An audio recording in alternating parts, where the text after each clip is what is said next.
नमस्कार दोस्तों, इस वक्त की तमाम बेहद ही बड़ी खबरें आप लोगों के लिए लेकर के आए हैं। जहां पर पहली बड़ी खबर में दोस्तों बात होगी महाराष्ट्र के विधानसभा के चुनाव में धांधली की आशंका के चलते सुप्रीम कोर्ट जाने की तैयारी में एमबीए। जी हां दोस्तों, आप तक पूरी खबर विस्तार से पहुंचाएंगे। भाजपा में मचा हड़कंप। दूसरी बड़ी खबर में दोस्तों यहां पर बात होगी सीजीआईडी वाई चंद्रचूड़ ने भाजपा को खुश करने वाला बयान दे दिया है। लोगों ने पूछा यहां पर कौन सा पद मिलने जा रहा है रिटायरमेंट के बाद, क्या कुछ आ रही है अपडेट, जानेंगे इसको लेकर के भी खबर। और वहीं दोस्तों केंद्रीय मंत्री की गिरफ्तारी हो गई है। बीजेपी के अंदर पूरी तरह से बौखलाहट नजर आ रही है। केंद्रीय मंत्री की गिरफ्तारी देखने को मिली है। एक एक करके चलेंगे, हर अपडेट आप तक विस्तार से पहुंचाएंगे। जहां पर एक बार फिर से एलन मस्क ने मोर्चा खोल दिया है ईवीएम के खिलाफ में। एक बार फिर से उनका चौंकाने वाला बयान आया है। दोस्तों लगातार बने रहिएगा, खबरों में बढ़ेंगे। उससे पहले अगर आप लोग भी यही मानते हैं कि एक स्वस्थ लोकतंत्र के अंदर, देश के अंदर कोई भी पार्टी चुनाव जीते लेकिन चुनाव निष्पक्ष तरीके से होना चाहिए, तो अभी इस वीडियो को लाइक कीजिएगा दोस्तों, और कमेंट बॉक्स में जय हिंद जय भारत जरूर ही कमेंट कीजिएगा दोस्तों। सीधे पहली बड़ी खबर की तरफ बढ़ते हैं। बीजेपी के इशारे पर चुनाव आयोग के अधिकारी बाहरी राज्य के लोगों के नाम वोटर लिस्ट में जोड़ रहे हैं और एमबीए समर्थकों के नाम काटे जा रहे हैं। नाना पटोले ने गंभीर आरोप लगाया चुनाव आयोग के अधिकारियों पर। और वहीं शिवसेना यूबीटी के नेता संजय राउत भी बोले बीजेपी के इशारे पर वोटर लिस्ट में गड़बड़ी की जा रही है, जो कि बिल्कुल भी बर्दाश्त नहीं किया जाएगा। हम लोग सुप्रीम कोर्ट में जाने की तैयारी कर रहे हैं। इसको लेकर के संजय राउत की तरफ से यह अपडेट आई है दोस्तों। सुप्रीम कोर्ट में जाना चाहिए, संजय राउत का साफ तौर पर कहना है। यानी कि कुल मिलाकर के देखा जाए तो महाराष्ट्र जीतने के लिए भाजपा साम दाम दंड भेद हर चीज का इस्तेमाल करती हुई नजर आ रही है। चुनाव आयोग जो कि पूरी तरह से कई तरह के सवाल यहां पर चुनाव आयोग पर खड़े हो रहे हैं। क्या चुनाव आयोग निष्पक्ष तरीके से काम कर रहा है, ये आप लोग ही दोस्तों कमेंट बॉक्स में बताइएगा कमेंट करके। इसके साथ ही दोस्तों सीजीआईडी वाई चंद्रचूड़ 10 नवंबर को रिटायर होने जा रहे हैं। इस बीच एक के बाद एक बड़े फैसले भी दे रहे हैं और बयान भी एक के बाद उनके बाद सामने निकल के आ रहे हैं। इसी क्रम में दोस्तों आप लोगों को बताते चले, सुप्रीम कोर्ट से विपक्ष की भूमिका निभाने की उम्मीद गलत है। मन मुताबिक फैसला ना आए तो लोग करते हैं आलोचना। सीजीआईडी वाई चंद्रचूड़ की तरफ से बयान आया है। उनका ये बयान सीधे तौर पर बीजेपी सरकार के समर्थन में ही देखा जा रहा है। सोशल मीडिया पर लोगों के द्वारा सीजीआईडी वाई चंद्रचूड़ ने कहा है कि सुप्रीम कोर्ट से सरकार के विपक्ष की भूमिका में होने की उम्मीद गलत है।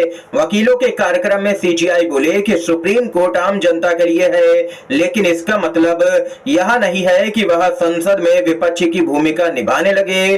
सीजीआई ने यह बयान दिया। इसके बाद में क्या था, सोशल मीडिया पर कई लोग यहां पर सामने निकल के आए और जिनमें से एक यूजर ने तो यहां पर कह दिया है कि रिटायरमेंट के बाद अब आगे क्या, आप यहां पर मेंबर ऑफ पार्लियामेंट बनेंगे, गवर्नर बनेंगे या वाइस प्रेसिडेंट बनेंगे। ये यहां पर दोस्तों देख सकते हैं कि लोगों की राय सीजीआई चंद्रचूड़ के बयान पर सामने निकल के आ रही है। हाल ही में पीएम मोदी से मुलाकात भी सीजीआईडी वाई चंद्रचूड़ ने की थी, तब भी कई तरह के सवाल उठे थे।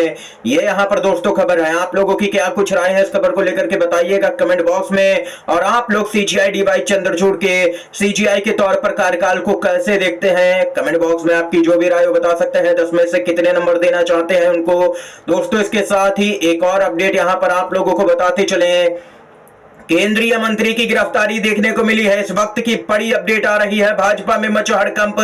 तेलंगाना से इस वक्त की बड़ी खबर सामने निकल के आई है। यहां पर पुलिस ने केंद्रीय मंत्री बंडी संजय कुमार को हिरासत में ले लिया है। बंडी संजय कुमार ने हैदराबाद के यहां पर चिक्करपल्ली में अशोक नगर एक्स रोड पर समूह एक सेवा के उम्मीदवारों के साथ प्रदर्शन कर रहे थे। इसी दौरान पुलिस ने केंद्रीय मंत्री को अरेस्ट कर लिया है दोस्तों, जिसके बाद भाजपा में हड़कंप देखने को मिल रहा है। इसके साथ ही एक और अपडेट आप लोगों को दोस्तों यहां पर बताते चले, झारखंड में भाजपा में टिकट बंटवारा होते ही इस्तीफे शुरू हो चुके हैं।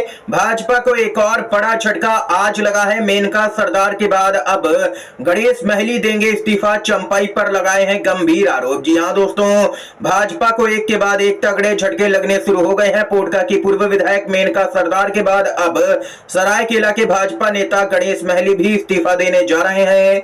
टिकट नहीं मिलने से नाराज महली भाजपा से आज इस्तीफा दे देंगे।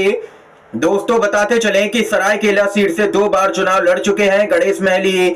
और वहीं आप लोगों को बताते चले कि चंपाई सोरेन पर गणेश महली ने यहां पर गंभीर आरोप लगाए हैं और कहा है कि उनको टिकट मिलने ही वाला था, लेकिन दिल्ली जाकर के चंपाई सोरेन ने अड़चन डालने का काम किया है। वे हम लोगों को राजनीति से आउट करना चाहते हैं, इसको बर्दाश्त नहीं किया जाएगा। और इसके साथ ही उन्होंने दावा किया है कि झामुमो के टिकट पर सरायकेला सीट से विधानसभा का चुनाव लड़ेंगे। ये यहाँ पर दोस्तों देख सकते हैं कि भाजपा में जबरदस्त बगावत देखने को मिलने लगी है। दोस्तों टिकट की लिस्ट जारी होते ही बीजेपी में भूचाल सा नजर आ रहा है। इसके साथ ही अमेरिका में भी दोस्तों इस साल यहां पर राष्ट्रपति का चुनाव होना है। और इस बीच एलन मस्क ने वोटिंग मशीन की विश्वसनीयता पर एक बार फिर से सवाल उठाए हैं।